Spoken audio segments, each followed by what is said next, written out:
పుట్టగానే జైల్లో పుట్టాడే శ్రీకృష్ణుడు 8 ఏళ్ళు తల్లికి తండ్రికి దూరం అయ్యాడే, ఎక్కడో పెరిగాడే.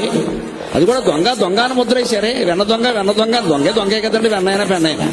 పుట్టగానే 30 హత్యా ప్రయత్నాలు ప్రపంచంలో ఎవడి మీదన్నా జరిగాయంటే శ్రీకృష్ణ పరమాత్మ ఒక్కడి మీదే జరిగాయి. 30 మీరు భాగవతం లెక్క పెట్టి చూసుకోండి, ఇంకో 2 ఎక్కువే ఉంటే గానీ తక్కువ ఉండదు. ఆ దుర్మార్గుడు అంత ప్రయత్నాలు చేశాడు. ఎక్కుమాలిన మరణం. 7 రోజులు మృత శరీరం అలాగే ఉందండి. 8 మంది భార్యలలో ఒక్కరు లేరు. తల్లి లేదు, తండ్రి లేదు, బిడ్డలు లేరు, ఎవ్వరు లేరు. మొత్తం యుద్ధం అయిపోయి కూడా గాంధారీదేవి కొడుకునే అనలేక నువ్వు చేసావు యుద్ధంలో కృష్ణుడికి శాపం వచ్చింది, ఏమనాలండి? అయినా పరమాత్మ పాండవుల్ని ఏమి అనద్దానండి. అది భక్త పరాయణత్వం. ధర్మరాజు నేను అనర్థమ్మా, నేను భరిస్తాను.